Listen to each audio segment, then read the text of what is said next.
सभी को प्रणाम।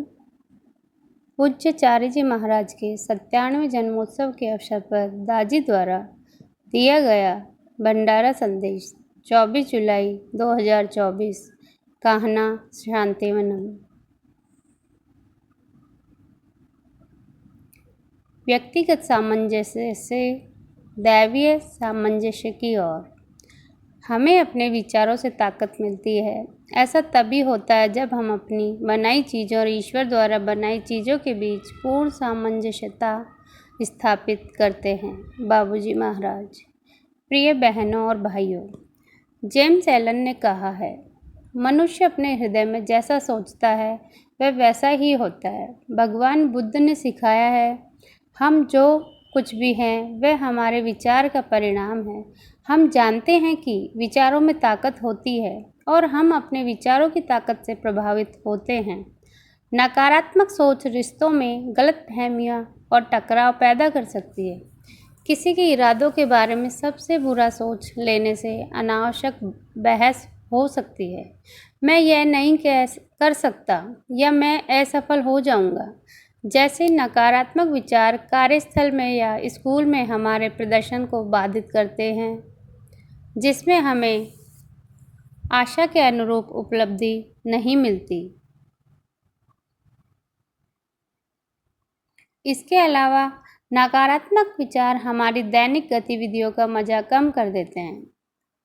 सतत चिंता करना या प्रतिकूल परिणामों के बारे में लगातार सोचना हमें अपने जीवन की आकांक्षाओं में पूरी तरह से संलग्न होने से रोकता है। निरंतर रहने वाली नकारात्मकता जीवन के प्रति हताशा की ओर ले जाती है, जहां नकारात्मक दृष्टिकोण के कारण सकारात्मक अनुभव भी महत्वहीन हो जाते हैं।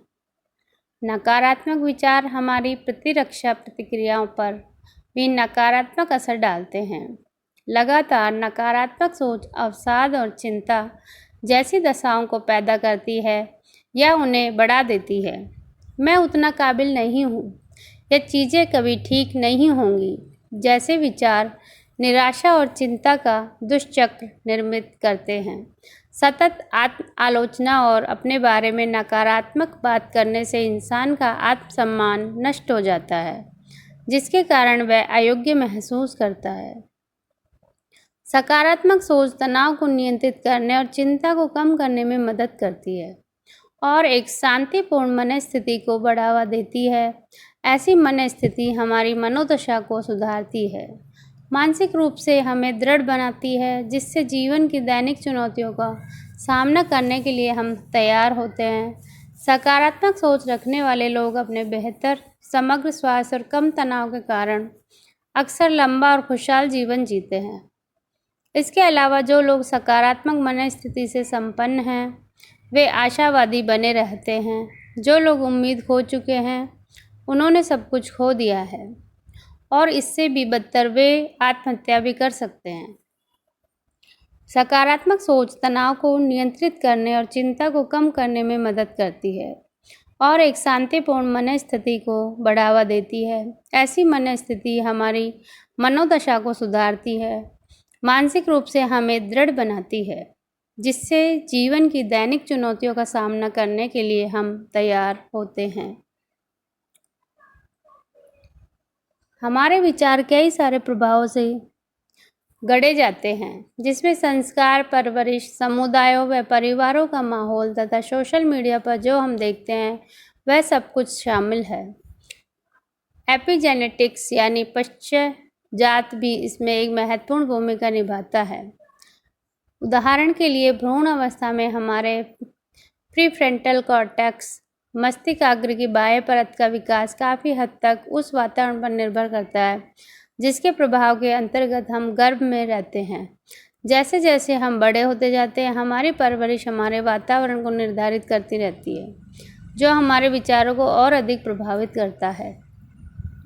मैथ्यू किलिंग्सवर्थ ने हार्वर्ड यूनिवर्सिटी में लोगों की ध्यान केंद्रितता फोकस की गुणवत्ता को मापने के लिए आधुनिक तकनीकों का उपयोग करते हुए एक दिलचस्प प्रयोग किया।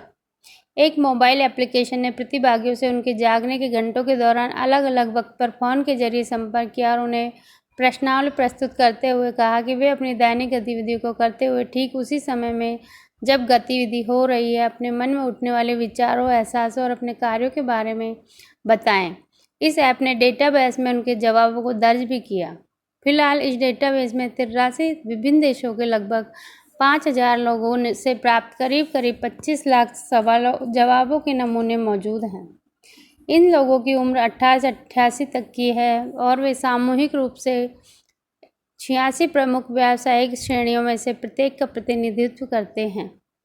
ए wandering mind is an unhappy mind. एक भटकता हुआ मन दुखी मन है नामक अपने अध्ययन में, जो 2250 लोगों से लिए गए डेटा पर आधारित है, उन्हें पता चला कि 47% समय मन भटकता रहा। जब लोगों का मन भटक नहीं रहा था तब वे खुश थे और जब भटक रहा था तब वे कम खुश थे। यह दुख नहीं है जो हमें केंद्रित नहीं होने देता, बल्कि केंद्रित न होने से दुख होता है। रचनात्मकता सकारात्मक केंद्रितता की अवस्था है। क्या एक अस्थिर, अनियमित मन रचनात्मक हो सकता है? एक तरीके से नकारात्मक मन कई सारे नकारात्मक चैनलों के में बार बार स्थित होकर केंद्रित होता है। मन की यह प्रवृत्ति उसकी रचनात्मकता को क्षीण कर देती है। एक अशांति और अस्थिर मन कभी खुश नहीं रह सकता।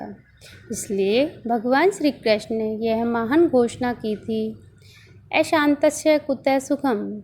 अशांत मन वाले व्यक्ति को सुख कहाँ है? भगवत गीता। हम सबकी अपनी अपनी समस्याएं हैं। क्या इन सारी प्रचलित समस्याओं का एक समाधान हो सकता है?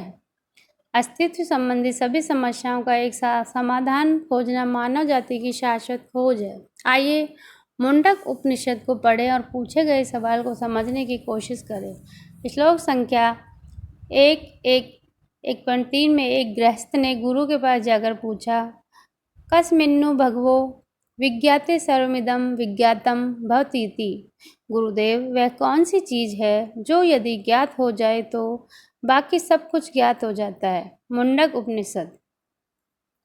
मेरा मानना है कि यह खोज मात्र ज्ञान अर्जित करने से कभी खत्म नहीं होगी। इसलिए मैं इस सवाल को अलग शब्दों में पूछना चाहूँगा। गुरुदेव, वह क्या है जिसके माध्यम से यदि यह समस्या सुलझ जाए तो बाकी सभी चीज़ें सुलझ जाती हैं? इस सवाल पर मेरा जवाब इस प्रकार है, सही सोच और सही समझ के साथ जीवन के प्रति ईमानदार दृष्टिकोण रखने से किसी भी परिस्थिति को बदला जा सकता है। यह परिणाम ध्यान, सफाई और प्रार्थना जैसे हार्टफुलनेस के नियमित मननशील अभ्यासों को करने से आता है, जो हमारे जीवन को परिष्कृत करते जाते हैं और नए सिरे से परिभाषित करते जाते हैं। सबसे पहले हम इन आध्यात्मिक अभ्यासों के माध्यम से अपने भीतर सामंजस्य स्थापित कर सकते हैं। इसके परिणाम स्वरूप व्यक्तिगत सामंजस्यता हमारी व्यक्तिगत रचनाओं और दैवीय रचना के बीच सामंजस्य को बढ़ावा देती है। अब अस्तित्व के ये दोनों पहलू एक दूसरे के साथ स्पंदित हो सकते हैं और स्वाभाविक रूप से आपस में घुल मिल सकते हैं। जैसे एक पक्षी अपने दोनों पंखों के सहारे उड़ता है और अपनी पूंछ से निर्देशित होकर ऊंची से ऊंची उड़ान भरता है, उसी तरह एक आध्यात्मिक तीर्थयात्री जीवन के दोनों आयामों को अपनाकर उन्हें संभालते हुए आध्यात्मिकता के आकाश में ऊंचाई तक उड़ान भरने के लिए सशक्त बनाता है। ऐसे आध्यात्मिक तीर्थयात्री के बिल्कुल सही इरादे होंगे और इसलिए सही सोच एवं उचित समझ के साथ साथ जीवन के प्रति हमेशा ही एक सकारात्मक दृष्टिकोण होगा। ऐसा व्यक्ति प्रकृति के साथ सामंजस्य में होगा। इसके अलावा ऐसी आध्यात्मिक तीर्थयात्री की जीवन शैली सकारात्मक रूप से उन लोगों को प्रभावित करेगी जो सक्रिय रूप से आध्यात्मिकता से नहीं जुड़े हैं और उस चीज़ को नहीं अपनाते जो मानवीय अस्तित्व के लिए बहुत महत्वपूर्ण है। ऐसे लोग सांसारिक पूर्ति के साथ आध्यात्मिक आकांक्षा को एकीकृत करने से महत्व को जल्दी समझ जाते हैं। इस तरह से एक आध्यात्मिक तीर्थयात्री बाकी लोगों के समक्ष एक उदाहरण प्रस्तुत करते हुए दूसरों में ईश्वर भक्ति की भावना उत्पन्न कर सकता है। आध्यात्मिक जीवन हमारे भौतिक अस्तित्व को प्रभावित करते हुए हमारी सभी सांसारिक गतिविधियों को संवार सकता है।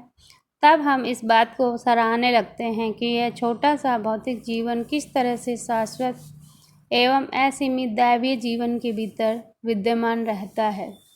पूज्य बाबूजी का कथन जीवन में जीवन का असली अर्थ अब समझ में आता है।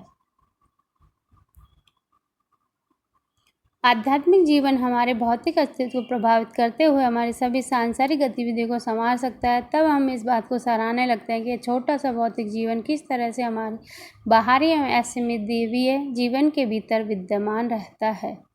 यदि एक आम इंसान ऐसे आध्यात्मिक तीर्थयात्री के जीवन को देख सकता है तो ईश्वर उसे अनदेखा कैसे कर सकते हैं। बाबूजी के शब्दों में, जब कोई इंसान अपने में उचित सुधार करके ईश्वर के पास जाता है तब वह उस शिष्य को अलग तरह से देखता है। इससे यह स्पष्ट होता है कि हमें खुद में सुधार करके अपने आप को ऐसा बनाना चाहिए कि हम उनकी आंखों का आकर्षण बिंदु बन सके। हमेशा से भक्त ने प्रेमी की भूमिका निभाई है, जबकि ईश्वर प्रियतम की भूमिका में रहे हैं। लेकिन अब भूमिकाएं बदल जाती हैं, ईश्वर प्रेमी बन जाते हैं और भक्त प्रियतम बन जाता है। सन 1981 की अपनी दक्षिण अफ्रीका की यात्रा के दौरान बाबूजी ने कहा था, अज्ञात की ओर आगे बढ़ो। आध्यात्मिक यात्रा में तीर्थयात्री कभी आगे आने वाले आयामों को नहीं देखती, बल्कि सिर्फ उन्हीं आयामों को देखता है जिन्हें वह पार कर चुका है। यह रात में तारों को देखने जैसा है। तारों के प्रकाश को हम तक पहुंचने में कई साल लग जाते हैं, इसलिए जब हम तारों को गौर से देखते हैं तब हम उन्हें उस रूप में देखते हैं जैसे वे लंबे समय पहले दिखाई दिए थे। उसी तरह जो भी अनुभव किया था, महसूस किया जाता है, वह हमेशा ही महसूस करने वाले की वर्तमान स्थिति से पीछे ही होता है। यानी एक ऐसा तथ्य जिसे पूर्ण रूप से समझने के लिए और अधिक विस्तार की आवश्यकता है। ज्ञान को एक ऐसी व्यक्ति की मौजूदगी की आवश्यकता होती है जो जानता है, देखता है या अनुभव करता है, और एक ऐसी वस्तु की आवश्यकता होती है जो ज्ञात है, देखी हुई या अनुभव की हुई। इसके अलावा व्यक्ति हमेशा ही वस्तु से सूक्ष्मतर होता है। उदाहरण के लिए हमारी इंद्रियां स्थूल इंद्रिया विषयक वस्तुओं को महसूस कर सकती हैं, लेकिन यही इंद्रिय विषयक वस्तुएं सूक्ष्मतर इंद्रियों को समझ नहीं सकते। मन स्थूलतर इंद्रियों को समझ सकता है, लेकिन हमारी इंद्रियां सूक्ष्मतर मन को समझ नहीं सकती। बुद्धि स्थूलतर मन को समझ सकती है, लेकिन मन सूक्ष्मतर बुद्धि को नहीं समझ सकता। चेतना स्थूलतर बुद्धि को जान सकती है, लेकिन बुद्धि सूक्ष्मतर चेतना को नहीं जान सकती। ज्ञाता हमेशा ही ज्ञेय से सूक्ष्मतर होता है, ज्ञेय हमेशा ही ज्ञाता से स्थूलतर होता है। इस बात पर गौर करना दिलचस्प है कि ज्ञाता ज्ञेय से सूक्ष्म होता है का यह तथ्य कणों की गतिविधि को मापने की कोशिश में शोधकर्ताओं द्वारा किए गए संघर्ष के समान है। जब तक कणों की गतिविधि को मापने में उपयोग किया जाने वाला उपकरण अवलोकन किए जाए वाले कण से सूक्ष्मतर नहीं होगा, तब तक मापने का कार्य कणों के बर्ताव में हस्तक्षेप करेगा, जिससे उस कण का अवलोकन करना चुनौतीपूर्ण बन जाएगा। यह जानते हुए कि ज्ञाता हमेशा ही ज्ञेय से सूक्ष्मतर होता है, हम निम्नलिखित को समझ सकते हैं। यदि कोई ब्रह्मा को समझ सकता है तो निश्चित ही साक्षी ब्रह्मा के परे होगा, यानी पर ब्रह्मा की अवस्था में होगा। जैसा कि कई हार्टफुलनेस अभ्यासियों ने अनुभव किया है, यदि कोई केंद्र के अलावा अस्तित्व के सभी स्तरों का अनुभव कर सके तो क्या हो? यदि ऐसा है तो इसका मतलब है कि वह केंद्र में स्थापित हो चुका है। हम जो भी देखते हैं वह पहले से ही अतीत का हिस्सा है। हमें हमेशा ही अज्ञात की ओर आगे बढ़ते जाना है, उसकी ओर जिसे देखा नहीं जा सकता। ऐसे सकारात्मक उत्थान के लिए किस तरह का मनोभाव हमारी मदद कर सकता है? निर्गुण के रूप में ईश्वर की अवधारणा को सगुण के रूप में ईश्वर की धारणा से उच्चतर समझा जाता है। हम किसी चीज़ को उसके गुण से ही जान सकते हैं। यदि किसी चीज़ का कोई गुण न हो तो उसे जाना या उसका अनुभव नहीं किया जा सकता। आमतौर पर जिन अनुभवों को हम दैवीय अनुभवों के रूप में समझते हैं वे वास्तव में दैवीय गुणों के अनुभव हैं। ये ऐसे गुण व ऐसी दशाएं हैं जिन्हें हम अपनी आध्यात्मिक यात्रा के विभिन्न चरणों पर अनुभव करते हैं।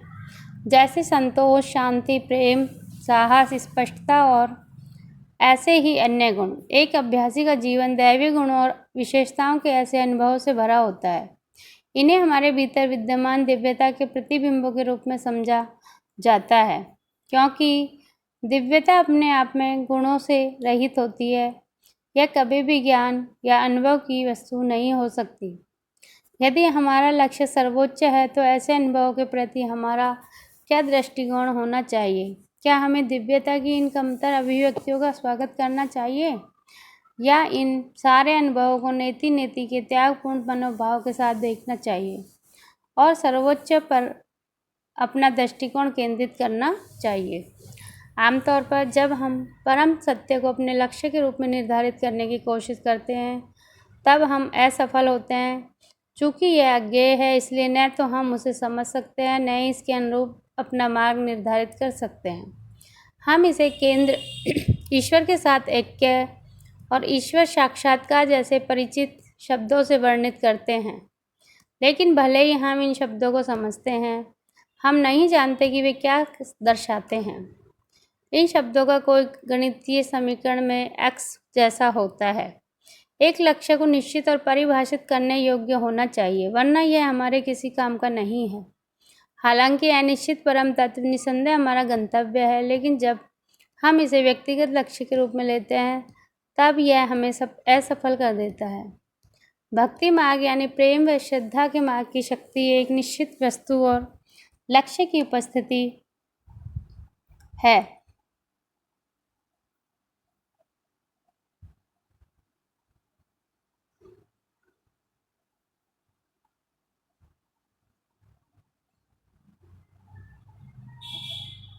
वह प्रियतम जिसे प्रेमी अपना प्रेम अर्पण कर सकता है, वह देवता जिसे भक्त अपनी भक्ति अर्पित कर सकता है। भक्ति मार्ग को लेकर एक पारंपरिक आलोचना यह है कि इसके अनुयायी रूप, गुण, अनुष्ठान के दायरे में जकड़े रहते हैं। वे इनसे परे जाना ही नहीं चाहते हैं। लेकिन यदि भक्ति का विषय एक योग्य गुरु है जो सगुण और निर्गुण दोनों है, तो भक्ति का मार्ग एक सेतु की तरह कार्य करता है जो हमें ज्ञेय से अज्ञेय की ओर ले जाता है। यह एक सगुण दृष्टिकोण है जो निर्गुण परिणाम की ओर ले जाता है। अपनी यात्रा के दौरान हमें अपने भीतर असंख्य दैवीय गुणों के बारे में पता चलता है जो हमारी आध्यात्मिक हालत को बहुत प्रभावित करते हैं। फिर भी हमारी आध्यात्मिक हालत पर भक्ति जितना गहरा प्रभाव कुछ और नहीं डाल सकता। दैवीय गुणों के अनुभवों को समझने का सबसे उपयोगी तरीका यह है कि हम अपने गुरु के साथ अपने संबंध को मजबूत करें, जो परम तत्व तक पहुंचने के लिए सेतु के रूप में कार्य करते हैं। इन अनुभवों को गुरु के साथ जोड़कर और उन्हें उपहारों के रूप में स्वीकार करके हम गुरु के साथ अपने प्रेम संबंध को मजबूत बनाते हैं, जिससे वे हमें आनंद की ओर ले जाते हैं।